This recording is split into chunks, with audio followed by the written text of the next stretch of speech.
Good morning all of you. आधीच्या व्हिडिओमध्ये मी तुम्हाला 7.5 सर्कलपासून हेडच्या 7.5 प्रपोर्शनपासून बॉडी कशी बनवायची ते शिकवलेलं आहे. ती व्हिडिओ तुम्ही आधी व्यवस्थित प्रॅक्टिस करा. त्यानंतर आपण आज पुढची व्हिडिओ घेणार आहोत. ते आहे क्विक स्केचिंग. क्विक स्केचिंग म्हणजे 5 मिनिटाच्या आतमध्ये एक कॅरेक्टर कंप्लीट करायचं हे आपलं टार्गेट आहे. तुमचा मोबाईल घेऊन तुम्ही त्याच्यावरती स्टॉपवॉच लावून 5 मिनिटाच्या आत एक कॅरेक्टर कंप्लीट होईल अशी प्रॅक्टिस करायची आहे. त्याने काय होणार आहे तर तुमच्या इलिमेंटरीचा जो एक्झाम आहे, इलिमेंटरीचं जे मेमरी ड्रॉइंग हा सब्जेक्ट आहे त्याच्यामध्ये तुम्ही तुमचा पेपर पूर्ण वेळेमध्ये कंप्लीट करू शकता. डन.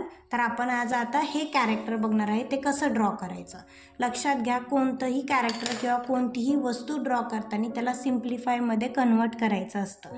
सिम्प्लिफायमध्ये कन्वर्ट करायचं म्हणजे काय करायचं बघा. आता हे कॅरेक्टर जे आहे त्या कॅरेक्टरला मी पहिल्यांदा काय करणार आहे, ते मी ड्रॉ करून घेणार आहे. ते त्याचे पाय कुठं टेकलेले आहेत हे पहिल्यांदा मी काय करणार आहे डिसाईड करणार आहे. डन. त्याच्यानंतर काय करणार आहे, हे जे कॅरेक्टर असेल ह्या कॅरेक्टरला मी मधून काय करणार आहे त्याचा हाफ भाग करणार आहे. डन. त्याच्यानंतर मी त्याची शोल्डर लाईन्स ड्रॉ करते आहे. कॅरेक्टरची शोल्डर लाईन जी आहे ती अशी थोडीशी स्लाइंटिंग आहे. तसंच त्याची कमरेची लाईन आहे ती एकदम स्लिपिंग लाईन आहे. ओके. डन. आणि पायाची लाईन पण काय आहे, स्लिपिंग लाईन आहे. ह्या 1, 2, 3 आणि 4 ह्या 4 लाईन्स खूप महत्त्वाच्या आहेत तुमच्या कॅरेक्टर्समध्ये. ठीक आहे. Middle lines. आता ही ड्रॉ करताना तुम्ही नेहमी हे कॅरेक्टर ड्रॉ करताना तुमच्या पेजवरती एक विथ तरी कॅरेक्टर ड्रॉ होईल एवढी प्रॅक्टिस केली पाहिजे. ह्याच्यामुळे काय होणार आहे, तुमचा जो ड्रॉइंग पेपर मिळणार आहे तुम्हाला एलिमेंटरी इंटरमिजिएटमध्ये किंवा कोणत्याही कॉम्पिटेटिव्ह एक्झाममध्ये तो मोठा असतो आणि त्याच्यातले कॅरेक्टर जर तुम्ही छोटे ड्रॉ केले तर त्याचे मार्क तुम्हाला मिळत नाहीत. त्यासाठी आपण प्रॅक्टिस करताना नेहमी एक विथ तरी एवढं कॅरेक्टर ड्रॉ करायचं आहे. ओके. डन. आता मी काय करणार आहे, एक मिडल लाईन ड्रॉ करून घेणार आहे. ही मिडल लाईन माझ्या कशासाठी, गाईडलाईनसाठी आहे. ओके. तर ती खूप फेंट पाहिजे. तुम्ही नेहमी रफ स्केचिंग करताना HB पेन्सिलचा वापर करायचा आहे. कोणत्या पेन्सिलचा वापर करायचा आहे, HB पेन्सिल. डन. त्याने काय होणार आहे, तुमच्या फेंट लाईन्स येणार आहेत, डार्क लाईन, आणि अजिबात न दाबता तुम्हाला वर्क करायचं आहे. आता मी मिडल लाईन ड्रॉ करून घेतलेली आहे. लक्षात ठेवा, सगळ्यात पहिल्यांदा तुम्हाला कॅरेक्टरचं हेड ड्रॉ करून घ्यायचं असतं. ते कसं ड्रॉ करायचं असतं ते त्याची व्हिडिओ बनवून दिलेली आहे. ती व्हिडिओ तुम्ही व्यवस्थित बघा, त्यामुळे तुम्हाला सगळ्या साईडच्या व्ह्यूच्या कॅरेक्टरचे काय होणार आहेत, हेड बनवता येणार आहेत. आता हे फेससाठी मी काय केलं, ओनली सर्कल ड्रॉ करायचं, त्याच्यापेक्षा एक्स्ट्रा काहीही ड्रॉ करायचं नाही. पण लक्षात घ्या, ह्या कॅरेक्टरमध्ये तुम्ही सर्कल तर ते कसं आहे थोडंसं साईडला आहे. तर आपल्या पण ह्याच्यामध्ये काय केलं, कडेला ड्रॉ करून घेतलं. लक्षात घ्या, साधारण हे एक बोट आणि हे एक बोट एवढं माझं काय आहे कॅरेक्टरचं हेड आहे असं मी ड्रॉ केलेलं आहे. हे साधारण आहे ना, तुम्ही लक्षात करून घ्या की तुम्ही ड्रॉ करताना ज्यावेळेस तुम्ही प्रॅक्टिस करता किती येतं एवढं बोट येते. ओके. मग एक बोटला थोडीशी टिक करून घ्या. परत दुसऱ्या सर्कलसाठी एक टिक करून घ्या.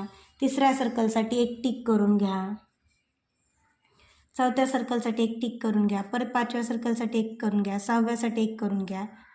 ओके. म्हणजे 1, 2, 3, 4, 5, 6, 7 आणि 8 एवढं काय होणार आहे, तुमची बॉडी डन होणार आहे. पण मी सर्कल कुठं थोडंसं तिरकं घेतलं आहे कारण का तुम्हाला ड्रॉ कोणतं करायचं आहे, हे कॅरेक्टर ड्रॉ करायचं आहे म्हणून. डन. ठीक आहे. ह्याच्यानंतर मी काय करणार आहे, मला कुठल्या लाईन्स महत्त्वाच्या असतात, शोल्डर लाईन्स महत्त्वाची असते. कोणती असते, शोल्डर लाईन. पण ही शोल्डर लाईन किती असते, हेडच्या दुप्पट असते. ह्या व्हिडिओमध्ये व्यवस्थित सांगितले, ती व्हिडिओ बघा. आता ह्याच्या दुप्पट असते. मग माझं हे जे आहे हे किती होतं, 2 बोटं होतं. मग मला इकडच्या साईडला 2 बोटं ड्रॉ करावी लागणार आहे आणि ह्या साईडला 2 बोटं ड्रॉ करावी लागणार. पण लक्षात घ्या, माझं कॅरेक्टर थोडंसं तिरकं आहे त्याच्यामुळं मी काय करणार आहे, इकडं 2 बोटं आणि थोडंसं जास्त घेणार आहे, थोडंसं जास्त, आणि इथून मी 2 बोटं परत स्टार्ट करणार आहे आणि इथपर्यंत आणणार आहे. काय जर होणार आहे, म्हणून माझी शोल्डर लाईन्स काय होणार आहे, डन होणार आहे. लक्षात घ्या, शोल्डर लाईन खूप पण खाली नको, नेकच्या साधारण जवळ, कारण ह्या कॅरेक्टरनं थोडंसं हात वरती केलेला आहे म्हणून काय होणार आहे, शोल्डर लाईन इथून, ही शोल्डर लाईन कशी झालेली आहे, जर आपण इथून बरोबर तर ही डिग्री थोडीशी उंच आहे. म्हणजे काय झालं, थोडासा हा अँगल शोल्डरचा असा तिरका ड्रॉ केलेला आहे. आपल्याला पण काय करावं लागणार आहे, थोडासा तिरका ड्रॉ करावा लागणार आहे ह्या साईजमध्येच, ह्या शोल्डरच्या साईजमध्ये. म्हणून शोल्डरचा कुठल्या डायरेक्शनला आहे ते पण नक्की कळालं. त्याच्यानंतर आपल्याला लक्षात घ्या, आपलं काय असते, सर्कल संपल्यानंतर काय असतं, आपलं शोल्डर लाईन, शोल्डर नंतर पहिला सर्कल संपल्यानंतर दुसरा सर्कल संपतो तिथं काय असते आपली चेस्ट लाईन असते. पण इथं चेस्ट लाईन ड्रॉ करायची गरज आहे का? नाही. त्याच्यानंतर कोणती असती तर आपली पेल्विक लाईन असते. पेल्विक लाईन नंतर काय असतं? पेल्विक लाईन नंतर थोड्या खालच्या डिस्टन्सला म्हणजे जो 4 नंबरचा सर्कल येईल हेडपासून तिथं काय असते आपली कमरेची लाईन असते. ती कशी आहे? प्रॉपर स्लिपिंग लाईन आहे. म्हणून आपण इथं पण काय करणार आहे? प्रॉपर स्लिपिंग लाईन ड्रॉ करणार आहे. लक्षात घ्या शोल्डरपेक्षा कमरेची लाईन थोडीशी लहान असते. 1.5 सर्कल एवढी असते, म्हणजे 1.5 हेड एवढी असते. डन. हे झालं. ह्याच्यानंतर आपण काय करणार आहे? त्यानंतर आपण गुडघ्याची लाईन बघणार आहे. गुडघ्याची लाईन कुठल्या सर्कलमध्ये असते तर ती 6 नंबरच्या सर्कल्समध्ये असते. 6 नंबरच्या सर्कलमध्ये 6चा जो हाफ असतो त्याच्यावरती जो भाग असतो त्याचा हाफ केल्यानंतर ही कुठली असते? आपली गुडघ्याची लाईन्स असते. ओके, गुडघ्याची लाईन्स असते. आपण ती काय करणार आहे? आपण रफली ड्रॉ करून घेणार आहे, म्हणजे आपल्याला काय होणार आहे? परत त्याचा उपयोग होणार आहे. नाही, आता इथं काय आहे? ह्या कॅरेक्टर्समध्ये काय आहे की त्याचा शर्ट आहे. मग मी शर्ट ड्रॉ करून घेते, म्हणजे मी काय करते? रफली फक्त लाईन्स ड्रॉ करून घेणार आहे. ह्या रफली मी काय करते? लाईन्स ड्रॉ करते. डन. नंतर हा त्याचा बेल्ट आहे आणि बेल्ट झाल्यानंतर काय होणार आहे? त्याचे पाय चालू होणार आहे. तर हा जो इकडचा जो पाय तो एकदम स्ट्रेट आहे. ओके, इथून काय आहे? एकदम 90 डिग्रीमध्ये खाली गेलेला आहे. तर तो आपल्याला एकदम एकच लाईन्स ड्रॉ करून पाय दाखवायचे आहेत. नंतर त्याला थिकनेस ॲड करायची. त्यानंतर हा जो पाय आहे लक्षात घ्या ह्या नी लाईनपेक्षा हा पाय थोडासा वरती जाणार आहे, कारण तो गुडघ्यामध्ये वाकून उभा राहिलेला आहे. मग आपल्याला पण काय करायची? ही नी लाईन्स आहे, ह्या नी लाईन्सच्या वरती आपल्याला थोडासा तिरका हा इथून गुडघ्यातून वाकलेला असा दाखवायचा आहे. ह्याच्याबरोबर मिडल लाईनमधून मी इथून पाय ड्रॉ करते आणि त्याच्यानंतर आता जर तो गुडघ्यातून वाकला आहे मग तो काय होणार आहे? ग्राउंडपेक्षा थोडासा वरती जाणार आहे. म्हणून तो काय होणार आहे? इथं जरी तिरका असला हा पाय तरी तो येताना इथं काय होणार आहे? 90 डिग्रीमध्ये खाली येतोय. मग इथं तिरका करून आपल्याला इथं 90 डिग्रीमध्ये काय करावं लागणार आहे? त्याला असा खाली ओढून लाईन्स घ्याव्या लागणार आहे. ड्रॉ करायचा आहे. हँड हे नेहमी कुठपर्यंत येत असतात तर हँड नेहमी 5 नंबरच्या गोलमध्ये काय असतात तर 5चा हाफ केल्यानंतर त्याच्या खाली म्हणजे इतक्या लाईन्सपर्यंत तुमचे हँड येत असतात. तर तेवढ्याच साईजमध्ये तुमचे हँड झाले पाहिजेत. म्हणजे किती? सर्कलपासून 2 बोटं 2 बोटं 4 2 6 आणि 1 बोट एवढं तुमचा हँड लांब गेला पाहिजे. म्हणजे तुमच्या कोपरापर्यंत 2 बोटं. म्हणजे इथं कसं डायरेक्शन आहे हँडचं?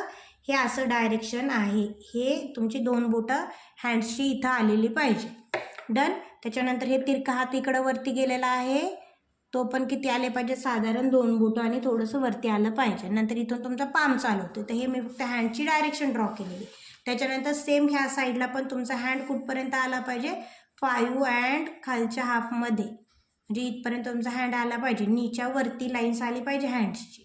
मग इथून मी काय केलेलं आहे? इथून असा हात असा थोडासा बाहेर ड्रॉ केलेला आहे इथं कोपरामध्ये आणि तिथून परत खाली असा हँड आलेला आहे. ओके, हे साधारणपणे रफ स्ट्रक्चर मी ड्रॉ केलेलं आहे. आता ह्याच्यामध्ये मी क्लॉथिंग ॲड करणार आहे, ते पण HB पेन्सिलनेच ड्रॉ करणार आहे. ह्याच्यामध्ये इरेज वगैरे कोणतीच गोष्ट करायची नाही, फक्त रफली ड्रॉ करत राहायचं आहे. डन. त्याच्यानंतर आता मी काय केलं? तुम्हाला ज्याप्रमाणे हेड शिकवलेले आहेत ड्रॉ करायला ती व्हिडिओ बघून तुम्ही हेड ड्रॉ करणार आहात. डन. आता ह्या हेडचा मिडल कोणता आहे? हा आहे. तुम्हाला हे कॅरेक्टर पण फ्रंट व्ह्यूनेच बघते, फक्त ते थोडंसं तिरकं बघते. तर मी ह्याचा मिडल ड्रॉ केलेला आहे. वरून हेड थोडंसं कट केलं, खालून थोडे ह्याची पण मिडल लाईन ड्रॉ केलेली आहे. हे जेवढं डिस्टन्स आहे तेवढंच खाली डिस्टन्स येत असतं. आणि तुमचं काय होणार आहे? हेडचं शेप ड्रॉ होणार आहे. इथून इथं आलं आणि इथून काय होणार आहे? चीन लाईनकडे तुमचं जाणार आहे. इथून पण इथं आलं आणि इथून इथं येऊन हे जोडलेलं आहे. फक्त एवढंच ड्रॉ करायचं आहे. हेडला डिटेलिंग कुठलंही करायचं नाही. डिटेलिंगमध्ये तुमचा जास्त वेळ जाणार आहे. तुमची आईज लाईन असते तिथून आणि नोज लाईनपर्यंत तुमचं काय येणार आहेत? इयर्स येणार आहेत, कान येणार आहेत. ते तुम्ही फक्त ड्रॉ करून घ्यायचे आहेत. आणि इथून तुम्ही हेअरचा फक्त जे हेअर असतील त्याचा शेप फक्त थोडक्यात ड्रॉ करायचा आहे, त्याच्यामध्ये डिटेलिंग करायची नाही. हे तुम्ही हेडचं ड्रॉ केलेलं आहे आणि हा मधला पॅच हा सगळं बाकीचं इरेज तुम्ही नंतर करणार आहात. ओके. त्याच्यानंतर मी इथून कॉलर ड्रॉ करत आहे तुमच्या शर्ट कॅरेक्टरची. इथून ही कॉलर इथं गेलेली आहे, इथून तुमची नेकची लाईन्स. आता हे मिडल लाईन इथून काय होणार आहे? तुमचं शर्ट्सचे बटन्सची लाईन्स आहे, ती मी पहिल्यांदा ड्रॉ करून घेतलेली आहे. त्याच्यामुळे आपल्याला इथं गायडन्स मिळणार आहे. इथून इकडे गेले आणि इथून इथं गेले. ओके, आता इथं काय केलेलं आहे मी फक्त शर्टला हा जो हात आहे याला थिकनेस वाढवतो, म्हणजे जी आपण लाईन्स ड्रॉ केली आहे त्याला काय करणार आहे आपण फक्त थिकनेस ॲड करणार आहे. काय करणार आहे? थिकनेस ॲड कशी थिकनेस करायची लक्षात घ्यायचं. तुमचं जे मनगट आहे ते छोटं, त्यापेक्षा तुमचा कोपर आहे तो मोठा आणि खांदा अजून मोठा, अशा डायरेक्शनमध्ये तुमचे आले पाहिजेत. म्हणजे हे जे मनगट ड्रॉ करताल ते छोट्या लाईन्समध्ये ड्रॉ करणार आहे, त्यापेक्षा जरा थोडीशी मोठी लाईन तुमच्या कोपरासाठी आणि त्यापेक्षा जास्त लाईन्स तुमची कशासाठी येणार आहे? तुमच्या खांद्यासाठी येणार आहे. तर इथून काय करणार आहे मी फक्त इथं लाईन्स ड्रॉ करून घेणार आहे. आता इथल्या पहिल्यांदा तुम्ही हे फक्त शेप्स जोडून घ्यायचे आहेत फास्टमध्ये आणि नंतर ह्याच्यामध्ये तुम्ही काय करणार एकदम स्लाइटली एकदम हलक्या हाताने ड्रॉ करून घ्यायचं आहे, जेणेकरून तुम्हाला त्याच्यामधले जे चेंजेस आहेत ते परत इरेज केल्यानंतर व्यवस्थित गेले पाहिजेत. आता याच्यामध्ये मी शर्ट ड्रॉ करते आहे, मी असं शर्ट ड्रॉ केलेलं आहे. त्यानंतर हँड जो ड्रॉ करतो आपण ते शर्टपेक्षा थोडासा खालून ड्रॉ केला.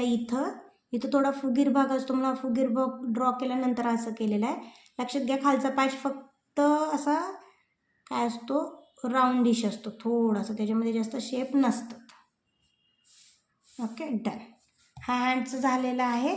आता आपण काय करणार आहे इथला शर्ट ड्रॉ करणार आहे. शर्ट म्हणजे एकदम फ्रीली इथून फुगीर भाग आला आणि इथून असा बाहेर गेला, तो इथं इन झालेला आहे असा दाखवायचा.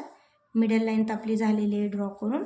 आता आपण काय करणार आहे ह्या साईडचं आणि इथं येऊन हे बटन्स दाखवले. परत इथली जी मागची कॉलर्स आहे ती तिरकी केली, इथं हा पॅच असा केला आणि इथून असा जोडला.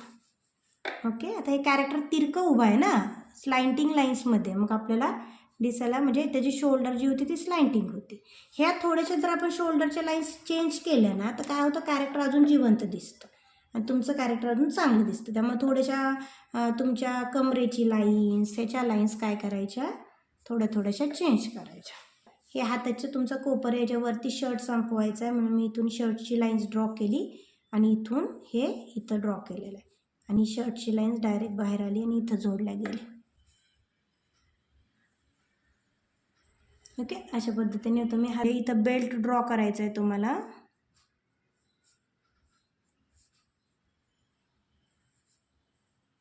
Okay done. आता तुम्ही काय करणार आहे पाय ड्रॉ करणार आहे. ही जी असते ती कोणती लाईन्स असती पेल्विक लाईन्स असती. पेल्विक लाईन्स इथं कमरेचा बेल्ट दाखवणार आहे आपण आणि इथून काय करणार आहे आपला आता हा जो पाय होता तो कसा स्ट्रेट होता. मग हे जी पॅन्टची लाईन्स पण गुडघा कुठं आहे गुडघ्याच्या इथं काय करायचं थोडीशी पॅन्ट फोल्ड झाली आहे असं दाखवायचं, जेणेकरून काय होणार आहे ते गुडघा आहे असं पण फील होण्यासाठी आपल्याला काय करावं लागणार आहे तिथं थोडीशी गुढी दाखवली मी. ओके, इकडून काय येणार आहे जरा असा प्लेन भाग येणार आहे आणि इथं परत गुडघ्याच्या इथं आल्यावरती काय होणार आहे थोडासा फोल्ड आणि इथून काय होणार आहे ती पॅन्ट खाली येणार आहे. ओके, अशा पद्धतीने परत इकडचा भाग पण सेम तसंच होणार आहे. इथून थोडंसं फुगीर जसं गुडघ्याच्या इथं जाईल तसं थोडासा पॅन्टला फोल्ड आणि त्यानंतर इथून येऊन हा पॅच इथं. परत आता इथून न येता हा भाग थोडा मागं गेलेला दाखवायचा होता म्हणून इथून असं केलं आणि इथं थोडंसं गुढी पडली पॅन्टला आणि परत हा पाय इथून स्ट्रेट आला. Okay done. आता काय करायचं आहे पुढं जाऊन इथं पाय ड्रॉ करायचे आहेत, शूज ड्रॉ करायचे आहेत. मग तिरकी लाईन्स कशी येणार आहे ही अशी येणार आहे, ह्याची लाईन स्ट्रेटच येणार आहे. तिरकी लाईन इथं येणार आहे म्हटल्यावरती हे थोडंसं वाढवून घेतलं आणि इथून हे असं जोडलं. इथं ही स्ट्रेट लाईन ड्रॉ केली, इथं केली आणि इथून हे असं केलं. अशा पद्धतीने ओनली 5 मिनिटामध्ये तुम्हाला काय करायचं आहे कॅरेक्टर कंप्लीट करायचं आहे ड्रॉ करून. प्रॅक्टिस करून करून काय होणार आहे ते शक्य होणार आहे. हे सगळं झाल्यानंतर तुम्हाला काय करायचं इथं हँड ड्रॉ करायला काय करते बघा, हँड डिटेलिंगमध्ये कोणीही ड्रॉ करायचे नाहीत, त्याचे मार्क मिळणार नाही आहेत तुम्हाला. तुम्ही पूर्ण ड्रॉइंग कंप्लीट करून कलरिंग केले तर त्याचे मार्क मिळणार आहेत. त्यामुळं हँडचे डिटेलिंग फक्त अंगठा वेगळा आणि बाकीची बोटं एकत्र एवढं जरी दाखवलं तरीसुद्धा तुम्हाला तेवढेच मार्क मिळणार आहेत, पण कलरिंग नाही केली तर तुमचे मार्क जाणार आहेत. त्यामुळे ह्या गोष्टी किती क्विकली तुम्हाला कशा ड्रॉ करता येतील ह्याची प्रॅक्टिस ड्रॉ करायची आहे. Okay done. इथल्या हातामध्ये काय आहे एक फाईल पकडलेली आहे, ती फाईल दाखवायची आहे. अशी तिरकी दाखवली मी.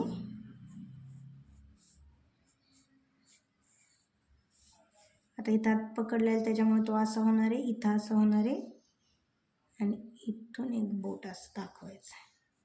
हा अंगठा